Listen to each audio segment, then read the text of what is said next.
Hi friends, welcome to சங்கி மங்கி review. கிட்டத்தட்ட 2 வருஷமாக காத்துட்டு இருந்த கங்குவா திரைப்படம் தேட்டரில் ரிலீஸ் ஆயிருக்கு. இந்த திரைப்படம் எந்த மாதிரியான ஒரு திரைப்படமாக அமைஞ்சிருக்கு, இந்த மாதிரியான எக்ஸ்பீரியன்ஸ் இந்த திரைப்படம் கொடுத்துச்சு அப்படிங்கிறது தான் இந்த வீடியோவில் நம்ம பார்க்க போகிறோம். ஸோ இந்த படத்துடைய பிளாட் என்ன அப்படின்னு பார்க்கும்போது, ஆல்ரெடி நம்ம என்ன ப்ரெடிக்ட் பண்ணி வச்சிருந்தோமோ டேலரை பார்த்து அதே தான் இந்த படத்துடைய கதையாக இருந்துச்சு. ஆனால் இந்த திரைப்படம் இமோர்டல் மாதிரியான கான்செப்டில் வரப்போகுதா அல்லது மறுஜென்ம மாதிரியான கான்செப்ட் வரப்போகுதா அப்படிங்கிறது தான் ஒரு கேள்வியாக இருந்துச்சு.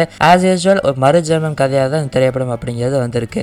நம்ம சூர்யா அவர்கள் பாஸ்ட்ல ஒரு பையனை பாதுகாக்கிறேன் அப்படிங்கிற மாதிரி அவங்க அம்மாவுக்கு சத்தியம் பண்ணிடுறாரு. ஆனா பாஸ்ட்ல அந்த சத்தியத்தை அவரால் நிறைவேற்ற முடியல. அது ஃபியூச்சர்ல நிறைவேற்றினாரா இல்லையா அப்படிங்கிற மாதிரியான ஒரு மறுஜென்மம் கான்செப்ட் தான் இந்த கங்குவா திரைப்படத்துடைய பிளாட்டு. ஸோ இந்த மாதிரியான பிளாட்ல பார்த்தீங்கன்னா ஆல்ரெடி அநேகன், மாவீரன் போன்ற திரைப்படங்கள்லாம் வந்துருச்சு. அண்ட் அந்த லைனில் இப்போ இந்த கங்குவா திரைப்படமும் வந்திருக்கு. கிட்டத்தட்ட 2.5 வருஷம் காத்துட்டு இருந்த ஒரு திரைப்படம் அப்படின்னு சொல்லலாம். சூர்யா ஃபேன்ஸாக இருக்கட்டும் அல்லது தமிழ் ஆடியன்ஸ், நார்மல் ஆடியன்ஸாக இருக்கட்டும், எல்லாருமே இந்த படத்துக்காக வெயிட் பண்ணிட்டு இருந்தாங்க. பிகாஸ் இந்த திரைப்படத்துக்கான அனௌன்ஸ்மெண்ட் வந்ததுலேருந்து இந்த படம் 3Dல வரப்போகுது, அண்ட் எக்கச்சக்கமான லாங்குவேஜஸ்லையுமே ரிலீஸ் ஆக போகுது அப்படிங்கிற மாதிரிலாம் சொன்னாங்க. ஸோ அதனால் இந்த படத்துக்கான எதிர்பார்ப்பு அப்படிங்கிறது ரொம்பவே அதிகமாக இருந்துச்சு. ஆனால் இந்த படத்தோட ஒவ்வொரு அனௌன்ஸ்மெண்ட்டு ட்ரெய்லர் கட்டில் வரும்போது படத்தோட ஹைப் அப்படிங்கிறது இன்னும் போய் இன்க்ரீஸ் ஆச்சு. ஸோ இந்த அளவுக்கு ஹைப் வர திரைப்படம் இந்த அளவுக்கு ஒர்த்தாக அமைஞ்சிருக்கான்னு கேட்டால் கண்டிப்பாகவே கிடையாது. இந்த படத்தில் பாசிட்டிவிட்டி அப்படிங்கிறதோட நெகட்டிவிட்டி அப்படிங்கிறது அதிகமாக இருந்துச்சு அப்படின்னு சொல்லலாம். அதில் ஃபஸ்ட்டு நெகட்டிவிட்டி பார்த்தீங்கன்னா இந்த படத்தோட ஸ்க்ரீன் பிளேங்க. ஸ்டோரி என்னமோ ஓகே அப்படிங்கிற மாதிரியான ஸ்டோரி, பட் அந்த ஸ்டோரிக்கு தகுந்த மாதிரியான ஸ்க்ரீன் பிளே அப்படிங்கிறது இருக்கணும்ல. ஸ்க்ரீன் பிளே எக்கச்சக்கமான லேக் அப்படிங்கிறது இருக்குது. அது ஃபர்ஸ்ட் ஹாஃப்லையும் சரி, செகண்ட் ஹாஃப்லையும் சரி, 2 ஹாஃப்லையுமே லேக் அப்படிங்கிறது எக்கச்சக்கமாகவே படத்தில் இருந்துச்சு. அதுவே ஆடியன்ஸுக்கு என்னடா இது அப்படிங்கிற மாதிரியான மைண்ட் செட்டை தான் கொடுத்துச்சு. அண்ட் குறிப்பாக இந்த ஸ்க்ரீன் பிளேயில் சொல்லணும்னா படத்துடைய ப்ரெசன்ட் போர்ஷன்ஸ், ஸோ ஆரம்ப கட்டத்தில் ப்ரெசன்ட் போர்ஷன்ஸ் அப்படிங்கிறதுல தான் ஸ்டார்ட் ஆகும். ஸோ அதெல்லாம் ரொம்பவே பார்த்தீங்கன்னா கிரிஞ்ச் பண்ணி வச்சுருந்தாங்க அப்படின்னு சொல்லலாம். அந்த அளவுக்கு ப்ரெசன்ட் போர்ஷன் பார்த்தீங்கன்னா ரொம்பவே சுமாராக தான் அமைஞ்சிருந்தது. எப்படா பேடேக் போர்ஷனுக்கு போவீங்க, எப்படா கங்குவா வருவார் அப்படிங்கிற மாதிரியான மைண்ட் செட்டில் தான் ஆடியன்ஸில் இருந்தாங்க அப்படின்னு சொல்லலாம். அந்த அளவுக்கு ஸ்க்ரீன் பிளே அப்படிங்கிறது ரொம்பவே மோசமாக இருந்துச்சு. சரி ப்ரோ, அப்போ கங்குவா வந்ததுக்கப்புறம் நல்லா இருந்துச்சான்னு கேட்டிங்கன்னா அப்பயும் நல்லா இல்லை. மறுபடியும் பார்த்தீங்கன்னா லேக் அப்படிங்கிறது ஸ்டார்ட் ஆயிடுச்சு. அந்த அளவுக்கு ஒரு மட்டமான ஸ்க்ரீன் பிளே அப்படிங்கிறது தான் இந்த கங்குவா திரைப்படத்தில் இருந்துச்சுங்க. அண்ட் ஒரு பக்கம் ஸ்க்ரீன் பிளேல நம்ம சிவா அவர்கள் சொதப்பியிருக்காரு அப்படின்னா, இன்னொரு பக்கம் மியூசிக்கில் டிஎஸ்பி அவர்கள். நான் இந்த படத்தோட டேலர் வந்தப்போ ஒரு விஷயம் சொல்லியிருந்தேங்க. இந்த படத்தில் இருக்கிற முக்கியமான ப்ளஸில் நம்ம டிஎஸ்பி அவரோட மியூசிக்கே இருக்கும் அப்படிங்கிற மாதிரி சொல்லியிருந்தேன். ஆனால் டோட்டலாகவே நம்மளை ஏமாற்றிட்டாருங்க. சாங்ஸை பொறுத்த வரைக்கும் ஓகே அப்படிங்கிற மாதிரி இருந்துச்சு. அண்ட் ஒரு சில மாஸ் சீனுக்கெல்லாம் பிஜிஎம் அப்படிங்கிறது ரொம்ப வேறு லெவலில் இருந்துச்சு. இருந்தாலும் ஒரு சில சீன்ஸ்லாம் ரொம்ப மியூசிக் ஹையாக இருந்த மாதிரி தெரிஞ்சிச்சு. காது ஜவ்வே கிளியிற அளவுக்கு இருந்துச்சு.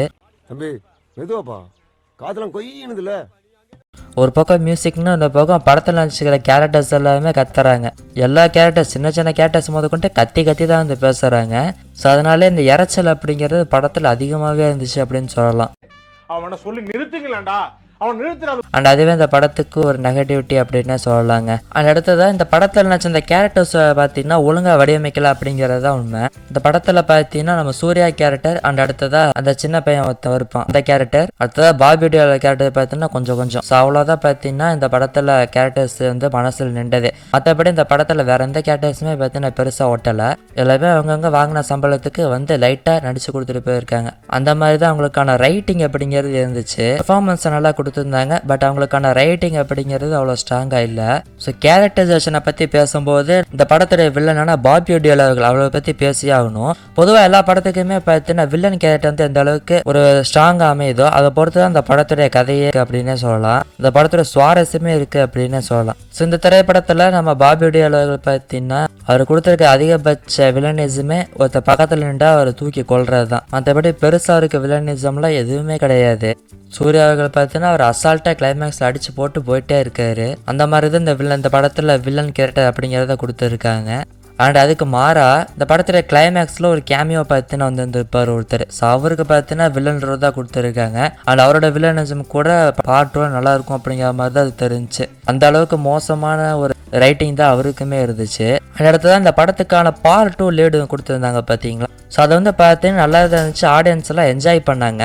இருந்தாலும் அந்த பார்ட் 2க்கான லீடு பார்த்தீங்கன்னா இப்போ வர எல்லா திரைப்படங்களில் ஆஸ் யூஸ்வலாக இருக்கிற அதே சேம் பார்ட் 2க்கான லீடு அந்த மாதிரி தான் இருந்துச்சு.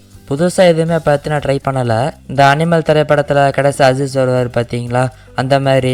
அந்த இடத்துல விக்ரம்ல ரோலக்ஸ் வருவார் பாத்தீங்களா, அந்த மாதிரி ஆஸ் யூஸ்வலா இப்ப எல்லாருமே பார்ட் 2 யூஸ் பண்ற அதே டெம்ப்ளேட் தான் இந்த படத்துக்கு இருந்த மாதிரி இருந்துச்சு.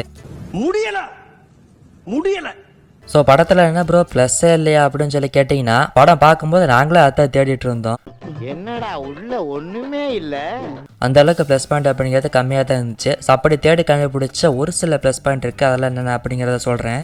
ஸோ இந்த படத்தில் நம்ம சிவா அவர்கள் எடுத்துக்கிட்ட ஸ்டோரி அப்படிங்கிறது ஒரு நல்ல ஸ்டோரி அப்படின்னு சொல்லலாம். மறுஜன்மம் கான்செப்ட் அப்படிங்கிறத எடுத்துகிட்டு வந்திருந்தாரு. ஸோ அந்த மாதிரி ஸ்டோரி பார்த்தீங்கன்னா ஓகே அப்படிங்கிற மாதிரி இருந்துச்சு. பட் அதை கொண்டு போன ஸ்க்ரீன் பிளே தான் பார்த்தீங்கன்னா மோசமாக இருந்துச்சு. அந்த இடத்துல தான் நம்ம சூர்யாவோட ஆக்டிங், ஸோ எல்லா படத்துக்குமே ஒரு டெடிக்கேஷன் ஆக்டிங் அப்படிங்கிறத கொடுத்துட்டு இருக்காரு. ஸோ இந்த திரைப்படத்துக்குமே ஒரு சூப்பரான ஆக்டிங் அப்படிங்கிறத கொடுத்துருக்காருங்க. அண்ட் அதுக்கு ஈக்குவலாக இந்த படத்தை நடிச்சிருந்த அந்த சின்ன பையன் ஒருத்தர் நடிச்சிருந்திருப்பான். ஸோ அவனோட கேரக்டர் பார்த்தீங்கன்னா நல்லா இருந்துச்சு. அவனோட பெர்ஃபார்மன்ஸுமே பார்த்தீங்கன்னா ஓகே அப்படிங்கிற மாதிரி இருந்துச்சு. அந்த இடத்துல முன்னாடியே சொல்லியிருந்த மாதிரி பாட்டுக்கான லீடு பார்த்தீங்கன்னா ஓரளவுக்கு ஓகே அப்படிங்கிற மாதிரி இருந்துச்சு. ஆடியன்ஸ் எல்லாம் என்ஜாய் பண்ணிட்டு இருந்தாங்க. அந்த இடத்துல தான் முன்னாடியே சொல்லியிருந்த மாதிரி இந்த படத்தோட மியூசிக்கில் ஒரு சில பிஜிஎம்ஸு அந்த இடத்துல சாங்ஸ்லாம் ஓகே அப்படிங்கிற மாதிரி இருந்துச்சு. ஸோ மற்றபடி இந்த படத்தில் வேறு எதுவும் ப்ளஸ் பாயிண்ட் இருக்கான்னு கேட்டால் கண்டிப்பாகவே கிடையாது. ஸோ 2 வருஷமாக வெயிட் பண்ணதுக்கு ரொம்பவே சுமாரான திரைப்படமாக தான் இந்த கங்குவா திரைப்படம் அப்படிங்கிறது அமைஞ்சிருக்கு. அது ஒண்ணும் இல்ல, கீழே போட்டுரு. சூர்யா ஃபேன்ஸ்க்கு மட்டுமே பிடிச்ச மாதிரி திரைப்படமாக அமைஞ்சிருக்கு. பட் மற்றபடி நார்மல் ஆடியன்ஸ்க்குலாம் பார்த்தீங்கன்னா அவ்வளோவா இம்ப்ரெஸ் ஆகிறதுக்கான வாய்ப்பே இல்லை. ஆனால் சிவார்கள் பார்த்தீங்கன்னா ஒரு இன்டர்வியூவில் சொல்லியிருந்தது, இப்போ எனக்கு மனசுக்கு திருப்தியாக மனசுக்கு நிறைவாக ஒரு படம் கொடுத்துருக்கேன் அப்படிங்கிற மாதிரிலாம் சொல்லியிருந்தாரு. அப்படி என்ன நிறைவாக இருந்துச்சு அப்படிங்கிறது தான் தெரியல. ஸோ இந்த படம் 1000 crore கிளப்குள்ளே போகுமா அப்படிங்கிறது ஒரு கேள்வியாக இருந்துட்டு இருக்கு. ஸோ அதுக்கான எக்ஸ்பெக்டேஷனுமே வந்து அதிகமாக இருந்துச்சு. ஸோ இந்த படம் 1000 crore கிளப்புக்குள்ளே போகுமா அப்படின்னு கேட்டிங்கன்னா எனக்கு தெரிஞ்ச வகையில் ரொம்பவே கம்மி தான் அதுக்கான பாசிபிள் அப்படிங்கிறது. பிகாஸ் அந்த அளவுக்கு ஸ்டோரி ஸ்க்ரீன் பிளே அப்படிங்கிறதெல்லாம் ரொம்பவே கம்மியாக தான் இருந்துச்சு. 1000 crore அடிக்கும்னு சொல்லி நீங்கள் நினைக்கிறீங்களா, அப்படி இல்லைன்னா எவ்வளோ கோடி அடிக்கும் அப்படின்னு நீங்கள் என்ன நினைக்கிறீங்க அப்படிங்கிறத மறக்காமல் இந்த வீடியோட கமெண்ட் செக்ஷனில் சொல்லுங்கள். ஸோ ஓவரால் இந்த படம் எப்படி ப்ரோ இருக்குது அப்படின்னு சொல்லி கேட்டிங்கன்னா, நம்ம அஜித் அவர்களுக்கு எப்படி விவேகம் திரைப்படம் அமைஞ்சிருந்ததோ அதே மாதிரி தான் இந்த கங்குவா திரைப்படம் சூர்யா அவர்களுக்கு அமைஞ்சிருக்கு அப்படிங்கிறது தான் உண்மை. அந்த அளவுக்கு இந்த கங்குவா திரைப்படம் ஓரளவுக்கு சுமாரான திரைப்படமாக தான் அமைஞ்சிருக்கு. அவ்வளவுதான், நம்மள முடிச்சு விட்டீங்க போங்க. இவருக்கு இதான் வேலை. ஸோ இந்த படத்துக்கு என்னோட ரேட்டிங் பார்த்தீங்கன்னா 2.4 out of 5. நீங்கள் இந்த கங்குவா திரைப்படம் பார்த்துட்டீங்களா, உங்களோட ரேட்டிங் என்ன அப்படிங்கிறத மறக்காமல் இந்த வீடியோவோட கமெண்ட் செக்ஷனில் சொல்லுங்கள். அண்ட் இந்த வீடியோ உங்களுக்கு பிடிச்சிருந்துச்சு அப்படின்னா ஒரு லைக் பண்ணிக்கோங்க. அண்ட் இந்த மாதிரி தொடர்ந்து வீடியோக்கள் பார்க்கறதுக்கு நம்மளோட சங்கமங்க ரிவ்யூ சேனலை சப்ஸ்கிரைப் பண்ணி வச்சுக்கோங்க. மீண்டும் இன்னும் இன்ட்ரெஸ்டிங்கான மற்றும் சூப்பரான வீடியோக்களை சந்திக்கிறேன். நன்றி, வணக்கம். ஓ மோதிர கையில ஒரே ஒரு குத்து குத்திர. மோதிர கையில குத்தவா?